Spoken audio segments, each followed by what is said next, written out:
My wife and I, we started dating, I guess it was probably like 12 years ago now. And when we started dating, we went to high school together, went to a small Christian high school, had 4 classes together our senior year, and yet never said a single word to one another somehow.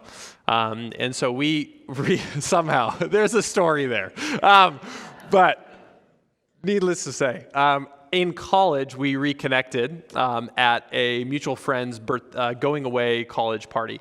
And so she was there, I was there. I had just gotten back from a trip to Israel, and she had just gotten back from a trip to Uganda and Ethiopia. At the time, she was working for Generosity Water, which was a nonprofit organization that helped bring fresh drinking water to villages in Africa that had no access to clean drinking water nearby, where the girls, the women would walk hours and hours to get fresh water. And so after we started dating, did we lose this? Test? Yeah? Good? You can hear it now? Okay, there we go. So after we started dating, she roped me into like a fundraiser event with Generosity Water, and it was incredible. The work they're doing was phenomenal. And we sit at this fundraiser event, and one of the first things they do is they show a recap video of that last trip. And that video, I could still remember these images of the team had gone out, and dug this well to provide this fresh drinking water for the first time in this village. And they have this pump that now just pumps fresh water. And there is like the greatest party you can possibly fathom going on. Just kids and adults sitting and just letting this water they're just like want as much as they possibly can just on them. They're drinking it. They're beyond excited. And you're watching it as most of us who come from very privileged spaces where you could turn on a faucet at any moment of any time, and you're like, I've never really thought twice about water. Like I've never celebrated about water a day in my life, and yet here are men, women, and children stoked out of their minds because they understand how essential water is, how essential clean drinking water is. And today as we dive into John chapter 7, Jesus is going to say that he is living water, that he offers living water. And yet what I'm afraid of for most of us in this room is that we've grown so numb and familiar with this reality that he's living water, that we're just like, oh, that's cool. Yep, good word. And so what I want to do is read through John 7 today and kind of help us, hopefully, get a fresh vision, a fresh understanding of what it means for Jesus to be living water. So if you have your Bible, run over to John chapter 7. We've been in John for a few months now. We're going verse by verse through John. John is one of my all-time favorite books. And John, if you have missed it with us, it's a biography of the life of Jesus. And so we have glimpses of Jesus' life. Jesus lived a very full life. And so his best friend John is recording this years later, and he's kind of picking and choosing some of the highlights of Jesus' ministry. And so in John chapter 1, we see Jesus calling some of his disciples. He gets baptized by John the Baptizer. John chapter 2, we see Jesus turning water into wine at this wedding. There's this huge celebration. John chapter 3, he has this phenomenal conversation with Nicodemus, who is one of the Pharisees, one of the religious leaders of the day, who's kind of confused, like, you're making some bold claims. We see what you're doing. Who are you? Trying to wrestle with who Jesus was, what his identity was. John chapter 4 is that conversation with Jesus with the woman at the well in Samaria. John chapter 5, we see Jesus healing a man who was born blind for 38 years. He just heals him in an instant, and it causes quite the controversy, which we're even going to pick up and see a little bit. Still is happening in John 7. And then the last 2 weeks, we saw John chapter 6. Stephen taught on the feeding of the 5,000 when Jesus feeds a mass of people with just a tiny bit of food. And then Colton last Sunday kind of recapped in John 6, Jesus' teaching that he's the bread of life. And so we keep walking through these stories and seeing more and more about who Jesus is, what he came to do. So today in John 7, we've got quite a bit. I'm going to read section at a time. I'll pause, explain what's going on, and then we'll keep rolling. So John chapter 7, verse 1. This is about 6 months after John 6, what we looked at last week. So about 6 months have passed since that. It was the Passover festival, and now there's a new festival going on in Judea, and that's what we kind of pick up on. So John chapter 7, verse 1. After this, Jesus traveled in Galilee, since he did not want to travel in Judea because the Jews were trying to kill him. Makes sense? The Jewish festival of shelters was near. So his brothers said to him, "Leave here and go to Judea so your disciples can see your works that you are doing. For no one does anything in secret while he's seeking public recognition. If you do these things, show yourself to the world." For not even his brothers believed in him. Jesus told them, "My time has not yet arrived, but your time is always at hand.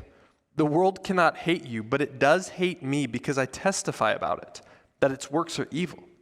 Go up to the festival yourselves. I'm not going to this festival because my time has not yet come." After he had said these things, he stayed in Galilee. Okay, let me just address something. You're going to see this phrase, the Jews, constantly throughout the New Testament. And it kind of can rub you the wrong way. It feels a little offensive. It's like, oh, the Jews rejected Jesus. Oh, the Jews didn't believe he was the Messiah. Very, very important for Christians to grasp this. Jesus was Jewish. The Bible is not anti-Semitic. Jesus is very pro-Jerusalem of Israel. Our roots as Christians come from Israel. And so when it talks about the Jews, it's oftentimes talking about the religious leaders, like the head honchos of the Jewish people at that time. And they were deeply offended at Jesus' claims of being equal to God. And so there was quite a bit of controversy surrounded by Jesus that will ultimately lead to his death. And so when it says that the Jews were trying to kill him, it's the top dogs, the religious leaders. And when I say the religious leaders, like, we're reading through John with my kids this week, and it was kind of helpful. When we talk about the Pharisees, and maybe one day I'll kind of unpack the differences between the Pharisees, the Sadducees, the Essenes, and the Zealots. There were different groups of Jewish people that you can kind of see in history. And I was telling my kids, the religious leaders. I said, "Do you guys know what that means when I say the religious leaders?" And my boy was like, "Yeah, like the kings." And I was like, "Okay, that's helpful." No.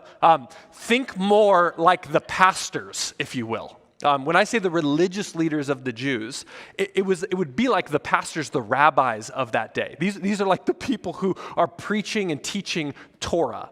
They're the people who are most against Jesus' claims, which is a bit shocking. But they're not alone in that. Jesus' own family members didn't believe that he was the Messiah. That's hard for us to wrap our mind around. Like, if you grew up with a sibling who was the Son of God, you'd probably notice that, right? Like, no sin, always loved, always was self-controlled, patient, gracious, kind. And yet Jesus' own family members didn't believe that he was the Messiah. And so they say, "Hey, Jesus, this is your chance. There's this huge festival going on in Jerusalem. You should go if you want to show off. This is your time." And Jesus goes, "No, I'm not going. You can go at any time. The world loves you. The world hates me because I testify to its own evil." Jesus says, "I'm not going," which is shocking because of the next verse. Verse 10, after his brothers had gone up to the festival, then he also went up, not openly, but secretly. The Jews were looking for him at the festival and saying, "Where is he?" And there was a lot of murmuring about him among the crowds. Some were saying, "He's a good man." Others were saying, "No, on the contrary, he's deceiving the people." Still, nobody was talking publicly about him for fear of the Jews. When the festival was already half over, Jesus went up into the temple and began to teach. Then the Jews were amazed and said, "How is this man so learned, since he hasn't been trained?" Jesus answered them, "My teaching isn't mine, but is from the one who sent me. If anyone wants to do his will, he will know whether the teaching is from God or whether I am speaking on my own. The one who speaks on his own seeks his own glory, but he who seeks the glory of the one who sent him is true, and there's no unrighteousness in him. Didn't Moses give you the law? Yet none of you keeps the law. Why are you trying to kill me?" "You have a demon," the crowd responded. Who's trying to kill you? I performed one work, and you are all amazed, Jesus answered. This is why Moses has given you circumcision. Not that it comes from Moses, but from the fathers. And you circumcise a man on the Sabbath. If a man receives circumcision on the Sabbath, so that the law of Moses won't be broken, are you angry at me because I made a man entirely well on the Sabbath? Stop judging according to outward appearances. Rather, judge according to righteous judgment. Okay, so at first, it appears that Jesus lies, right? He says, I'm not going to the festival. Next verse, he goes to the festival. It's like really weird, right? Like what's happening? Many New Testament scholars have tried to understand as best, did Jesus lie? Is this one of those cases where lying is okay? Occasionally in the Bible, they're hiding spies, and so Rahab lies and it's okay. Is this one of those instances? Some New Testament scholars say, well, it's all in the tense of the Greek. He says that he isn't currently going to the festival. He doesn't say, I'm not going to go eventually. He just says, I'm not going right now to the festival, and then eventually he goes, and that would be okay. I tend to think what's happening, in John, we constantly see Jesus saying, I only do what I see the Father doing. Jesus has this direct connection as the Son of God, fully man, his eyes constantly on the Father. That all of his life is in submission and obedience to the Father, to the point that when his brother's like, hey, you should go to the festival, he's like, Father, should I go? And the Father's like, no, not right now. And he's like, I'm not going. And then a day later, 10 minutes later, whatever that time period is, the Father's like, all right, now it's time to go to the festival. He's like, all right, here we go. That's what I think is going on there. And so he's going, I'm not going right now because the Father's saying no, and then the Father's saying yes, and I go. And so here's a direct application, I think, to this. Sometimes we pray about something one time, and we feel like we get a clear answer from the Lord on it. And we're like, yep, the answer is no. And now I'm done praying, and I'm going to walk in no for the rest of my life. I think this is one of those stories, one of those pictures where, we pray, we ask for God's guidance, and sometimes he says no, and maybe 6 months later he says yes. And so we pray, we ask him for guidance, we get an answer, we live as well we can then, but we are constantly asking, Father, is this right? Is this what you have for me? I've talked to so many people where they're like, oh, God told me this, and here we go. It's like, maybe he did 40 years ago, but maybe things have changed. Let's continue seeking him. And so Jesus ends up going to the festival. He teaches at the temple, and people are shocked at how brilliant he is. Now, I don't know about you, but every once in a while you meet somebody who's really brilliant. You're impressed by how much they know about things. And then you find out that they didn't go to college. You're like, whoa. And they're like, YouTube. And you're like, whoa. The world is out there, right? You can learn so much without going to school anymore. YouTube, books, podcasts. You can fake anybody out these days. 2,000 years ago, no YouTube, no books, basically, no podcasts. The only way you knew things was by you being trained and taught in that area. And Jesus had not been trained by the rabbis. He had not been walked through. He had no formal education, and he's brighter than they are. And they're like, this does not make any sense. Where did you get this wisdom? John 1 tells us he is the Word of God, right? He is God in the flesh. This is where he gets it. And he gets into this argument with them because they're constantly bothered by Jesus doing things on the Sabbath. The Sabbath was commanded by God to be a day of rest, but Jesus is bringing healing and restoration on the day of the Sabbath, and it's causing quite a bit of controversy. John chapter 5 is when he healed a man who was blind on the Sabbath, and they're mad. How dare you do this work on the Sabbath? He's like, guys, the Sabbath is about restoration. You're missing the whole point of the Sabbath. And he talks about circumcision. Boys were circumcised on the 8th day after they were born. And sometimes that 8th day fell on the Sabbath, and they still would circumcise on the Sabbath. He says, that's okay, and you're saying it's bad for me to heal a blind man on the Sabbath? You're missing the law. You're missing Moses' heart, God's heart. Let's keep rolling. Verse 25. Some of the people of Jerusalem were saying, isn't this the man they're trying to kill? Yet look, he's speaking publicly, and they're saying nothing to him. Can it be true that the authorities know he's the Messiah? But we know where this man is from. When the Messiah comes, nobody will know where he's from." As he was teaching in the temple, Jesus cried out, "You know me, and you know where I am from. Yet I have not come on my own, but the one who sent me is true. You don't know him. I know him because I'm from him and he sent me." Then they tried to seize him, yet no one laid a hand on him because his hour had not yet come. However, many from the crowd believed in him and said, "When the Messiah comes, he won't perform more signs than this man has done, will he?" The Pharisees heard the crowd murmuring these things about him, and so the chief priests and the Pharisees sent servants to arrest him. Then Jesus said, "I am only with you for a short time. Then I'm going to the one who sent me. You will look for me, but you will not find me, and where I am, you cannot come." Then the Jews said to one another, "Where does he intend to go so we won't find him? He doesn't intend to go to the Jewish people dispersed among the Greeks and teach the Greeks, does he? What is this remark he made? 'You will look for me and you will not find me, and where I am, you cannot come.'" On the last and most important day of the festival, Jesus stood up and cried out, "If anyone is thirsty, let him come to me and drink. The one who believes in me, as the scripture has said, will have streams of living water flow from deep within him." He said this about the Spirit. Those who believed in Jesus were going to receive the Spirit, for the Spirit had not yet been given because Jesus had not yet been glorified. So there's ongoing conversations and debate about who this Jesus guy is. There were two kind of common understandings about the Jewish Messiah, who he was going to be and where he was going to come from. Some believed that we wouldn't know where the Messiah came from. He would just kind of appear one day and it was like, well, that's clearly the Messiah. We don't know where he's from. The other one was that he would be born in Bethlehem according to the prophecy in Micah. And so they're like, we know where this guy's from. They think he's from Nazareth, from Galilee.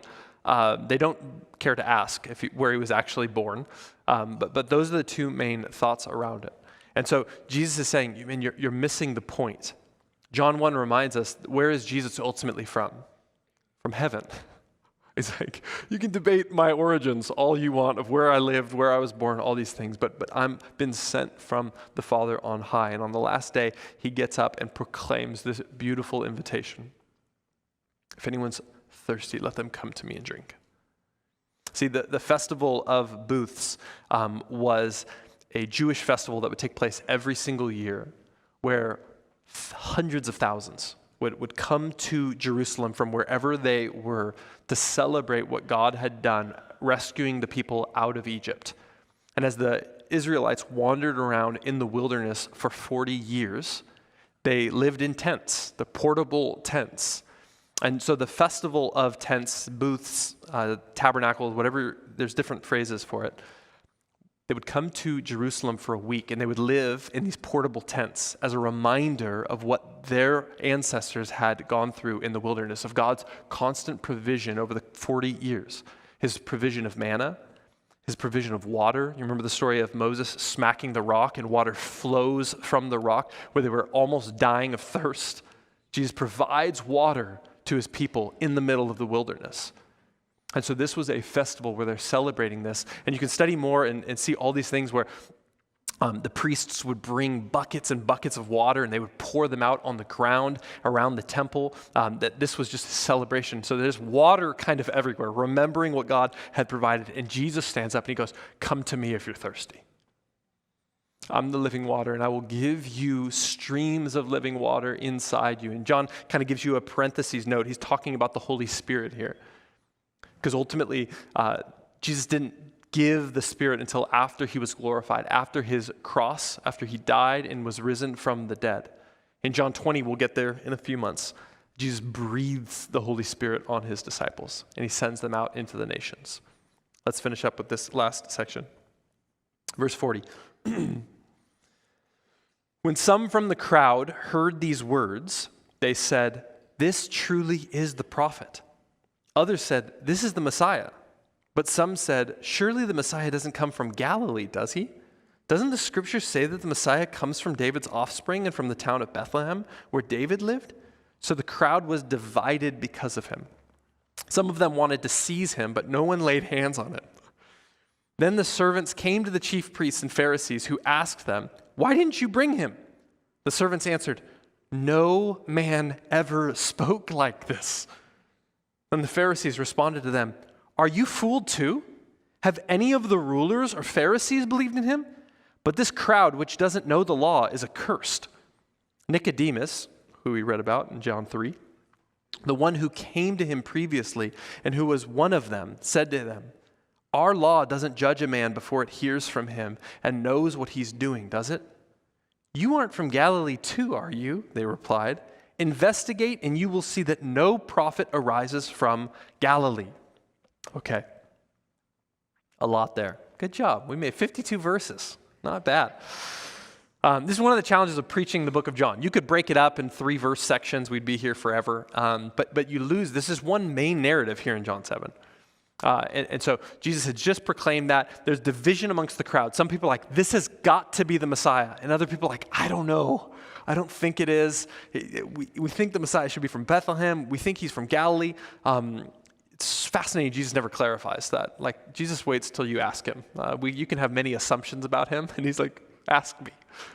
And so they're divided, and then they go back to the Pharisees and the chief priests, the people who were sent out to arrest Jesus and bring him in. And they're like, "Where is he?" They're like, "Dude, we've never seen anyone like him. No one has ever spoken the way this man speaks." And they're upset.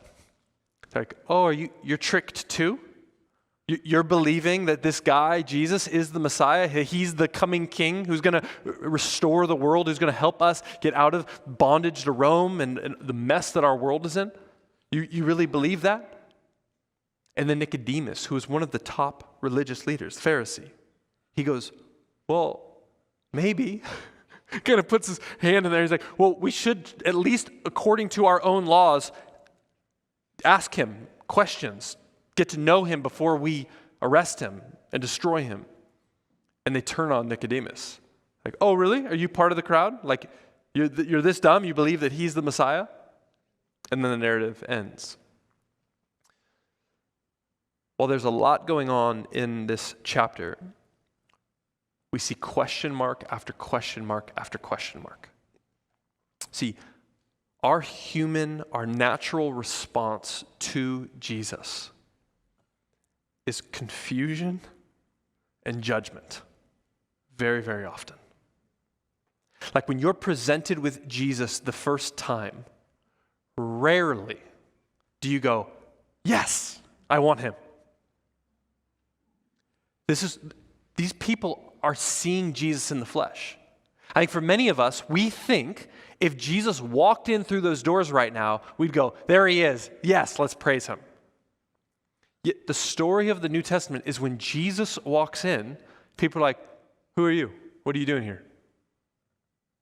Let us judge you. Let us tell you what we think about you." That's the crowd's general, natural response. And yet what's fascinating about this section is what Jesus' response to the crowd is. It is a gracious invitation to receive life and satisfaction in him. Like, it's easy to get lost in the weeds of all of this story, but Jesus is the most misunderstood human who's ever walked the planet. He's God in the flesh, and no one really cares. Everyone's just throwing out their opinions about him. "Oh, he's from Nazareth. Oh, can't be the prophet. And Jesus gets up on the last day. You'd expect Jesus to go, "You're all wrong, and you're going to receive judgment. I did my best. We'll see you later." And instead of that, Jesus gets up on the last day, and he goes, "If you're thirsty, come and drink from me. I will give you streams of living water that will flow up inside of you and overflow." He wants to give us his own Spirit, even though we are his enemies, even though we're confused by him, even though we pronounce judgment and we misunderstand him. He is constantly coming to us, offering us a gracious invitation. It's shocking. And yet, as I was looking at this week, I think it's so easy. I mean, this is almost sermon 3 in John where the vibe is very similar, that Jesus is a satisfying Savior. And I was like, am I going to preach that message again? Because my fear is, while that is fully true, my fear is that for many of us, myself included, we can hear these words over and over and over, and just nod our heads. Jesus is a satisfying Savior. Good word. Satisfying Savior. All right. Thank you, Brad. Amen. Let's go home. We just fall into this familiarity. Jesus gets up and he offers us living water. We're like, that's nice. Thank you, Jesus.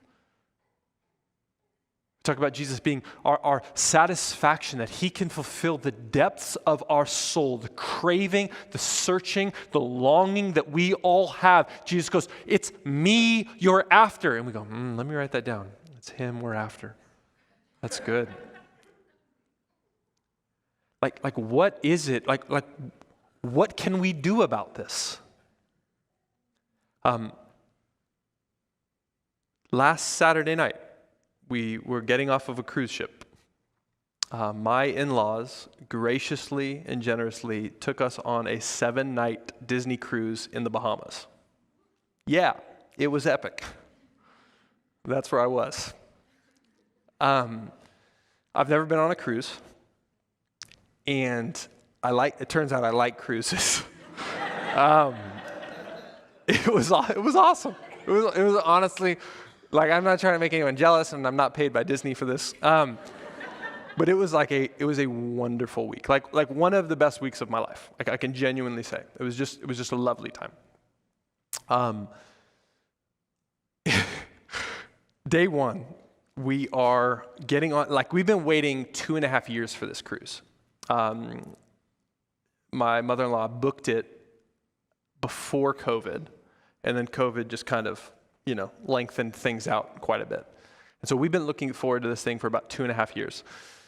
And by the time the day came, we're excited. Getting on that ship, it was just we had to test negative for COVID. There were a lot of things where it was this could go south. We had to fly to Florida, get on, all this kind of stuff. And we all walked onto the ship. We're like, we're here. We're here. And you walk onto the ship, and there's this crew of Disney cast. And on a loudspeaker, they're like, the Sarian family! And everyone claps. And you're like, yeah, it's nice to be here. And you walk in, and they're like, please help yourself to the buffet. And you walk into the buffet, and there is unending food. It's more food than you could ever fathom. There's 4,000 people on a ship, which I don't even understand how that happens ever. But there's unending food. We eat. We get ready. We got a room with a balcony, so we get to be on a balcony, and we're overlooking the water as we're about to take off. There's thunder and lightning, a storm going on. So if you're scared of that, it was a little terrifying. But they're like, we're going to get going. I was like, okay. And we take off, and we're in the middle of just this beautiful expanse of the ocean. And we go out to dinner, and before that, we were at the pools. There's pools on the top deck, and we're swimming, and there's this big slide that takes about a minute to go through, and it wraps around the whole ship. And at some point, you're over the water in this clear tube with your kid. You're like, oh my, this is amazing. You go to dinner, and then after dinner, there's a show, Aladdin or Frozen. And it's Broadway-esque, just phenomenal, and just noise constantly, but it's exciting. And so I wake up day 2 and do it again. It's day 2. Let's do it again. You go to breakfast, food, game time. Go get a lounge chair, sit in the sun. I brought 5 books just in case. I sat and we hung out, and food, and just beautiful. It's God's creation, and just lovely. Lovely, lovely, lovely stuff. And by the end of day 2, though, I started feeling something in my soul. It felt like it was shriveling up just a little bit, which was hard to explain because this is it. It doesn't get any better than this. And yet there was this disconnect in my soul where I'm like, what's off here? And so Tuesday night, I was like, I need to get up early before the chaos begins and just get some time with Jesus. Like it's exciting and loud and crazy 24/7. It's hard to even hear yourself think. And so I was like, all right, I'll wake up early, get some time with Jesus. Try to get out of a hotel room with kids early. It's not a good idea, but you did. And I go downstairs, and no one's out yet, which was wonderful. And I find myself in the adult section, which just means it's more quiet, where kids aren't allowed. And I sit, and I brought my Romans little journal, and I was just going to start reading through Romans a bit and praying. And I start reading Romans 1. I get toward the end of Romans 1, where God's talking about how his wrath has been revealed on humanity, where God basically just goes, fine, you don't want me, have whatever else you want. And as I'm sitting there and I'm reading and I'm praying and I'm trying to grapple or just grasp what's going on in my soul, I end up journaling. I want to read a bit of that to you because I think it pertains quite a bit to what we see in John 7. Some of it might be a little edited because it's my journal, but I have that ability. I said, I'm sitting here alone, 6:57 a.m. on day 3 of our Disney cruise. It's been a whirlwind of an experience. The first time I've been alone, not with family, not surrounded by thousands of families. It's difficult to put into words what my last 2 days have been like. But the question that constantly rattles off in my brain is this heaven on earth or is it hell? That probably seems quite dramatic. But Romans 1 reminds me that an element of God's wrath is fine, do things your way, which is indistinguishable with Disney's motto and theme of this cruise. If I'm honest, there seems more hell than heaven at times, but that isn't an excuse for me to join in, but to resist. And I kind of made these 2 columns of evidences of heaven and then evidences of hell. And evidences of heaven, I wrote, God's beautiful creation is everywhere. Endless oceans, phenomenal. Joyous celebrations over food and drink that's bottomless. Uninterrupted time with family and friends. Smiles and laughter, generosity, rest. And for hell, I wrote noise, constant noise. Entitlement, majority white being served by people of color. Gluttony and drunkenness, angry parents and selfish children. No Jesus anywhere. No love, waste, and leisure. Jesus, help me. It's not me versus the bad guys. I see myself in that group much too often here. Keep my eyes fixed on you. You are better than anything I can find on a cruise ship. Make my eyes, my heart, my mouth, my hands pure. Help me bring heaven to this place. Kill the flesh that so easily entangles me.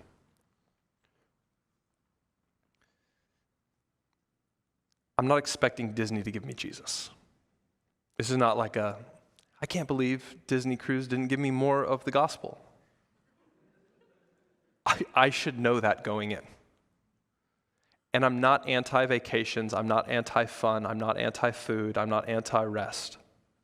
We need these things. Yet I think what I experienced on a Disney cruise is what many of us, to some degree, are experiencing every single day of our life. Not to the degree that is, and maybe it's just Netflix and Facebook, or McDonald's and porn, but it's this hell on earth that we are filling ourselves with so much that when Jesus offers us living water to drink from, most of us are like, I'm good. Like, I'm not very thirsty, but thank you for the offer. Like on that Disney cruise, like, I'm pretty full. Like I'm so full.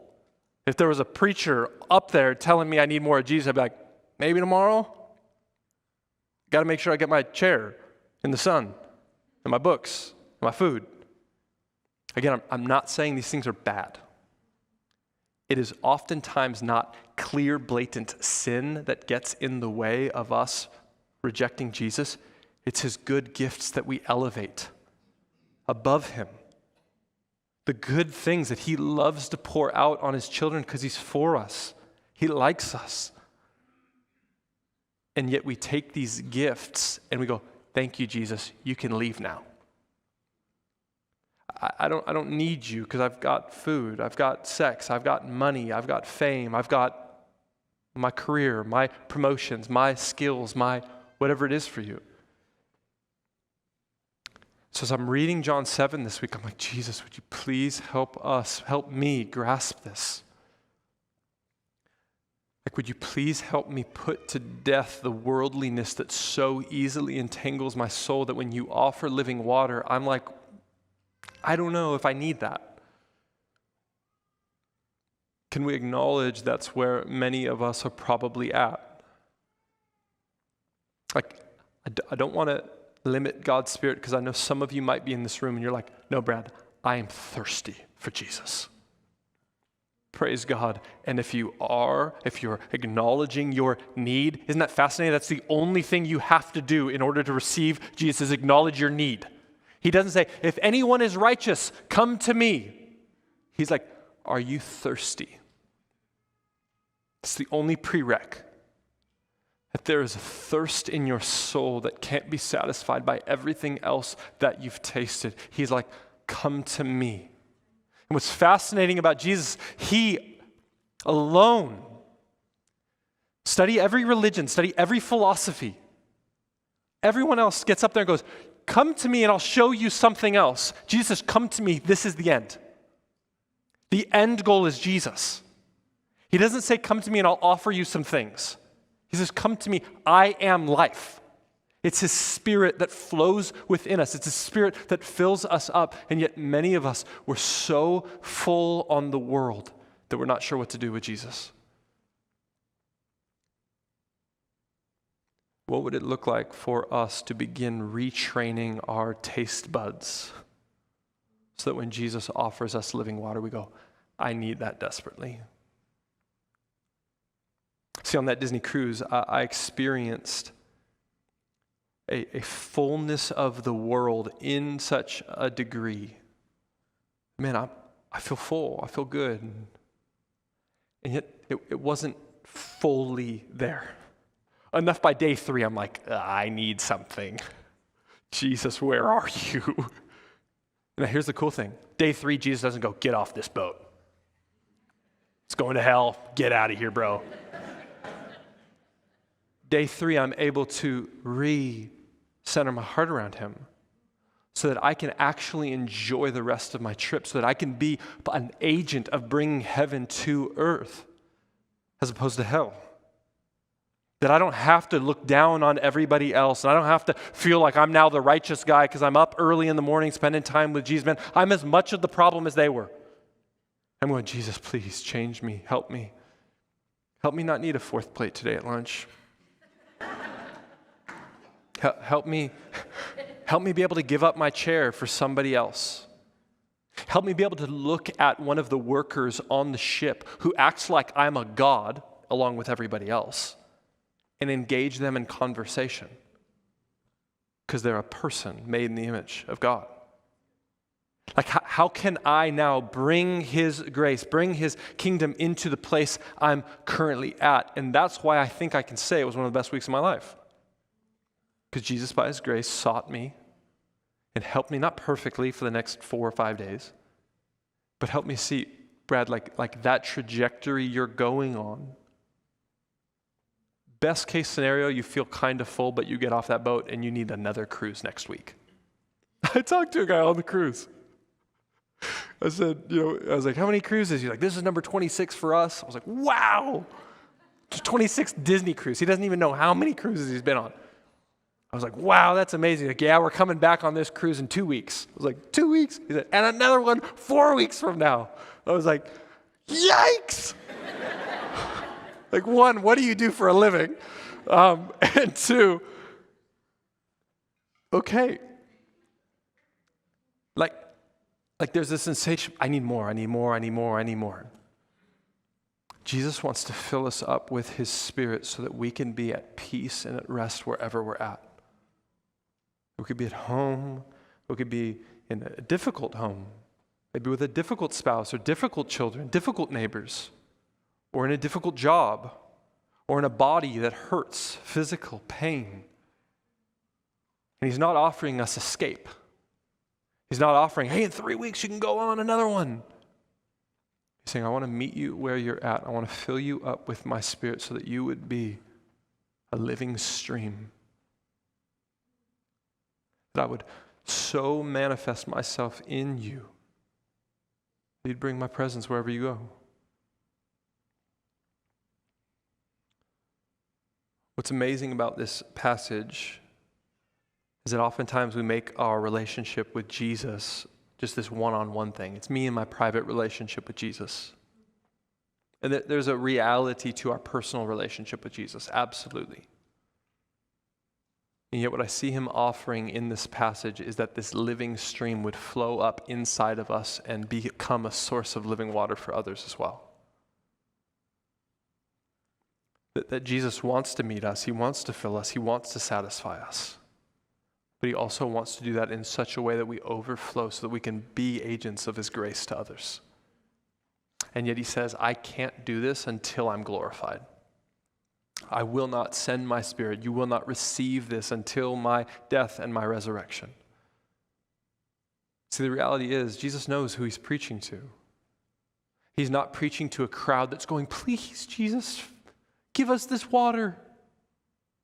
He's preaching to humans. We, as his enemies, who ultimately want him dead because he's a king, and we don't like when other kings show up because we like to be the king of our own life. Yeah, he's a gracious and good king who's going to give his life so that he could pour out his water, so he could pour out his Spirit on us. He needs to give his life. At the cross, we're going to see, at the cross, he's going to say, Father, forgive them. They don't know what they're doing. It's when he forgives us, then he can cleanse us and fill us up with his Spirit. And this is the joy and the life that we're invited into. But it does create a need on our part to some degree, retrain our taste buds, to retrain our thirst. For those of you who have had kids or you work closely with kids, it's fascinating. My wife and I, we've not done a phenomenal job of keeping sugar away from our kids. They get their sugar quite a bit. We did good for about a year or two. And then it was like, all right.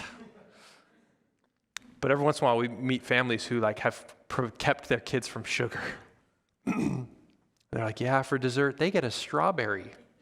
They're like, really? And they like that? They're like, oh, it's the sweetest thing to them. My kid wants like a jumbo chocolate sundae. Like a strawberry is like, no thanks. All the more vegetables, like broccoli. Like it's hard for my kids to love broccoli when there's good, tasty food. And yet what do we need? We need broccoli. We need water instead of Coke. We need strawberries instead of chocolate for our own body. And many of us are filling up on chocolate and soda, and we feel full. It tastes good. It quenches for a bit. And yet when you're done exercising, you don't down a 2-liter of soda. You'll get sick. But water tastes good. Like broccoli is good for your body. And this is what Jesus is going. He's like, I've got something for you that you desperately need, whether or not you fully realize it. Like you were created for me.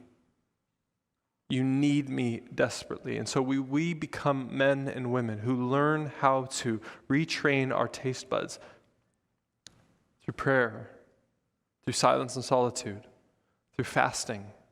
All of these spiritual disciplines that we talk about often, that's what they're doing. They're retraining us. I talk often about my monthly day away. When I get a day away for a whole day, silence and solitude, prayer and time with God. It's hard. I used to think those would be like the greatest day of my month. Like, oh yeah, I just get to go spend time with Jesus. Those days are really difficult often because I'm so used to noise. I'm so used to being needed. I'm so used to having access to food and anything I want at any moment. A day of fasting, a day of silence and solitude, it resets my soul. Jesus goes, all you need is me. You don't need the likes on social media. You don't need the emails to create new meetings. You don't need TV shows. You don't need books. You don't need all of these things. We need to know what is it in our life that we can begin putting into practice so that Jesus, when we taste him, that we see that we're truly thirsty, that he is the only one that can satisfy us. Because he is. And many of us know the alternative. I could read quotes all day long from movie stars and athletes who aren't satisfied. But it's easy for us. If you're not a billionaire, if you're not famous, you're like, well, if I just get a little bit more. Jesus goes, let me promise you that is not the reality. You are searching for me, and I love you, and I will give you this invitation of my grace. Drink deeply. Come and acknowledge that you need me, and I will provide everything you want. Let's pray.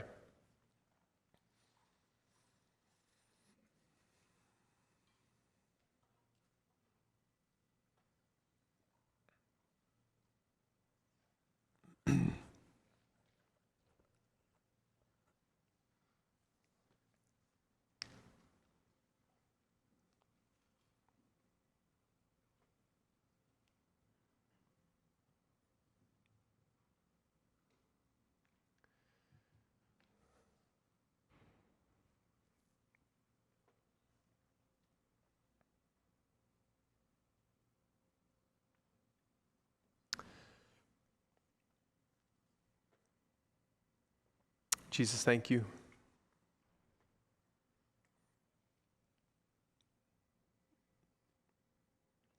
Thank you that despite our often confusion and our questions and our judgment of you,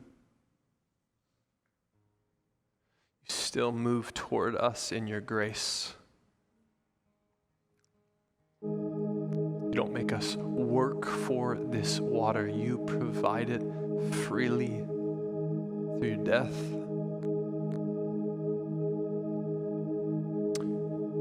You've given us your Spirit. Would we repent of how often we quench you, Holy Spirit, how often we don't listen to you, how often we take you for granted that you are the living God dwelling inside of us.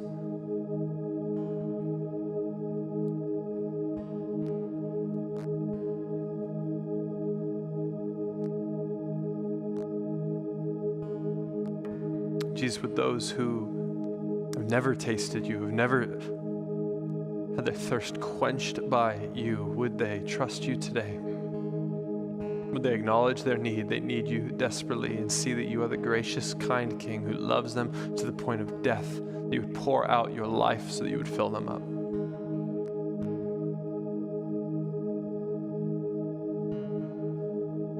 Love you. Praise you. It's in your beautiful name. Amen.